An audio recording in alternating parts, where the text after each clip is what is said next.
Now, have any of you guys wished that you could get transported to some other world and start over? Well, if you haven't thought of that at least once, it's either that you love your current life or maybe you're just dead.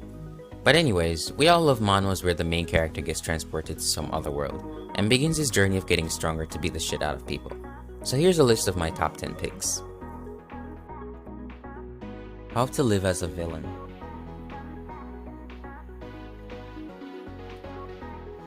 You have been chosen as a player in the great game to select the next god successor. The mission, congratulations. Seong-hoon has suddenly fallen into another world to participate in a game to become a god. This other world that is akin to that of a game contains players who cooperate and also kill each other in cold blood. Seong-hoon, a person without an ounce of talent, uses wicked and crude tricks to become an all-powerful player. The main character does what he feels needed and he can betray anyone for his gains. He isn't full of himself in a way that feels fake, and it's not the pure evil kind of villain. The characters are good enough and the overall world building and characters are also on point. Right now, the story has a lot of potential. Trapped in a web novel as a good-for-nothing.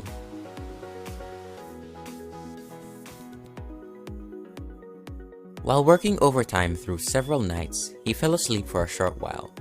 When he woke up, he seemed to be possessing the villain of the web novel he was reading.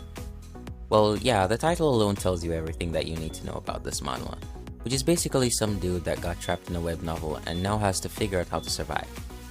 For the most part, it was pretty entertaining. The fight scenes aren't half bad. The story itself wasn't quite to my liking, but since I'm very picky about what I consider as a good story, I'd say this is okay. And I really like the main character too. I'd give it a 7.5 out of 10. Greatest Boss System.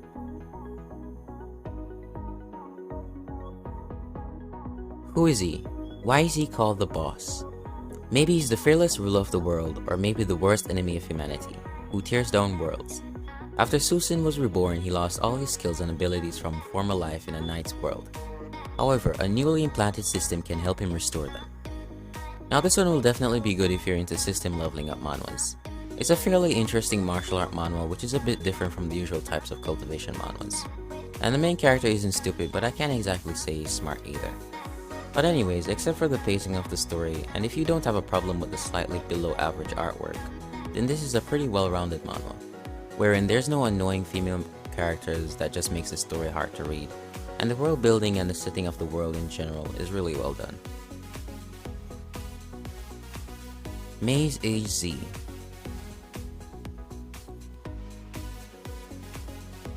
Won Jun-jun, a Korean who became the owner of a poor fief, in an attempt to make it prosper, he explores a dungeon. Now this is one of those manhwas that I was excited to read but just ended up dropping at the first few chapters. So basically it's a transmigration story but with a slight twist to it. Instead of his real body being transported, his memories are the ones that were used to overwrite the memories of his alternate self. And in order to make his soul stronger, he explores dungeons. And yeah, that's basically it. Now even though the art and story isn't all that great, I don't mind that. It's just the main character that I can't stand. It felt like I was reading a BL manhwa, but maybe it's just me. Other than that, it's a pretty decent manhwa, so you can check it out for yourselves to find out whether you like it or not. The Dungeon Master.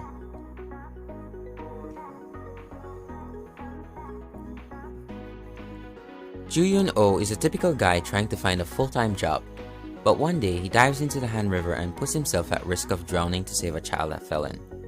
As he is about to meet an untimely death, a goddess appears before him and gives him a chance at another life. Not as a hero or wizard, but as a weak, skillless brick larva. It's the beginning of an atrocious adventure and the road to become a hero is long. Now I don't know what to say about this one. It's just weird, and I rarely ever use that word since I'm pretty weird myself, so you should get what I'm saying.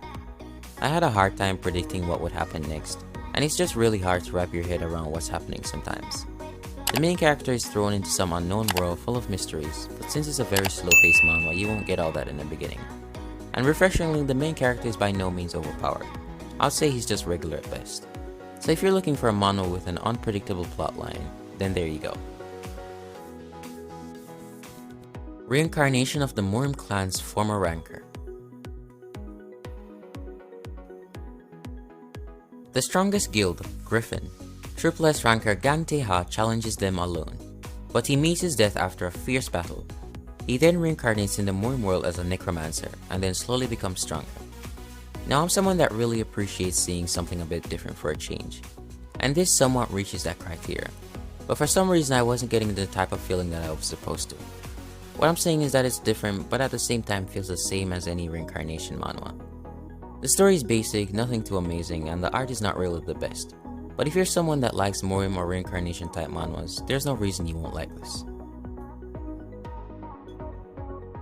Cultivator against Hero Society.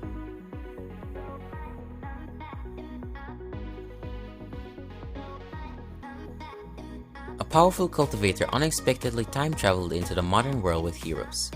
In this small world, the fight between cultivation and superpower shall begin. Now this is one of the few Chinese manhwas I really enjoy reading, since a lot of Chinese manhwas are, let's just say they're not exactly readable, you know? So our main character is a cultivator who is transported from his world to Earth after being defeated in battle.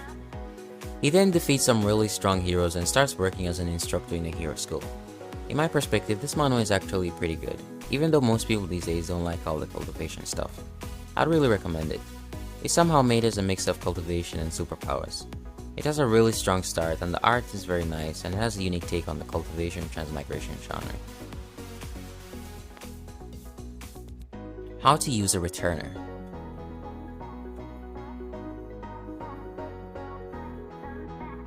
Gi-young suddenly thrown into a game of life and death. Not only that, but he's also the player with the lowest stats.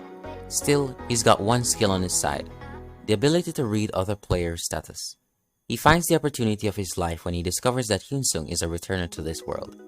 Now all Gi-young has to do is stick next to Hyunsung and game his way out of this tutorial.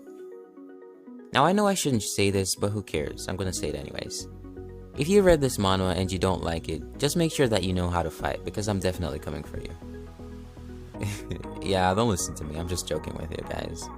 I'm sure even the rabbit could beat me if it actually tried it. But enough of my terrible jokes. This manhwa is really good. I thought the plot was going to be generic, but man was I wrong. It really surprised me by how unique and different it was, and if you're the type of person that appreciates great artwork, then that's a bonus, but I won't spoil it for you guys, so just read it. Murim logging.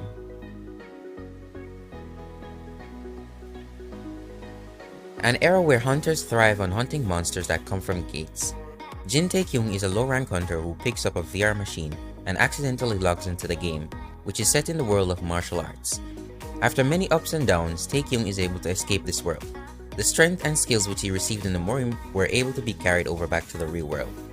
This allows him to continue making a living as a hunter, but he decides to return back to the world of murim out of care for his NPC friends. Now it's kinda somewhat similar to solo leveling, and if you're expecting something unpredictable or something amazing, I don't think you're gonna find it in this one. But don't think that means it's not good. The fight scenes are unexpectedly pretty good, and put that together with an interesting plot and great pacing, it makes a very solid read. Legendary youngest son of the Marquis house. He came here with only the goal of revenge. He overthrew the Tulkan Empire, a single nation that dominated the continent. He had always succeeded in gaining victory. He had accomplished all he needed to and was satisfied. That's why he accepted his approaching death. He no longer had a reason to live, and so his heart stopped beating. Now for this one, it's just your typical regression type manhwa with a slightly different feel to it. But I can't say the same for the art, since it's the only reason why I kept reading it.